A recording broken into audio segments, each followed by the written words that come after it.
Voilà pour les titres, soyez les bienvenus si vous nous rejoignez ce vendredi sur France 24. Pour les Occidentaux, c'est un aveu de faiblesse. Pour les Russes, l'occasion de montrer au monde leur unité. Le référendum anticipé a débuté ce vendredi dans 4 régions ukrainiennes. Le vote, lui, doit durer jusqu'à mardi. Bilal Taramé. Un référendum dans des territoires occupés qui a précipité le départ de nombreux habitants, vous l'avez compris. Notre envoyé spécial Gwendoline Debono, des ajustements rencontrés. C'est un nouveau drame qui illustre bien la déliquescence de l'État libanais. Une embarcation de migrants a chaviré au large de la Syrie. Les appels au calme du président Raïssi n'y font rien en Iran. Les manifestations se poursuivent en une semaine après la mort de Mahsa Amini.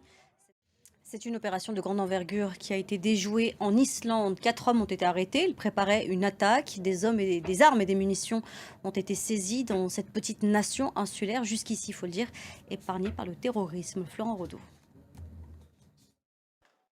Après un été lourdement marqué par le dérèglement climatique, des jeunes du monde entier se mobilisent une nouvelle fois ce vendredi pour demander des actions fortes.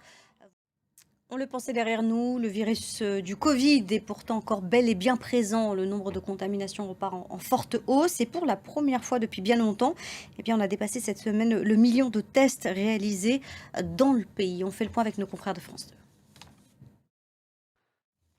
Oubliez les rivalités de ces 15 dernières années. Pour son ultime match, la légende suisse du tennis, Roger Federer, jouera en double avec Rafael Nadal. Bonjour à vous, Elliot. Vous êtes à Londres, donc pour France 24. C'est là que va se jouer le match dans quelques heures. On imagine que l'excitation est à son comble. Ah oui, c'est un mélange d'excitation et d'émotion qui règne ici. Et on sait, Elliot Samuel, à quel point vous êtes un amoureux du tennis. On vous laisse profiter pour toute la rédaction de France 24 et on vous retrouve un peu plus tard. Merci à vous. C'est la fin de ce journal. Prochaine édition, c'est dans 15 minutes sur France 24. À tout à l'heure.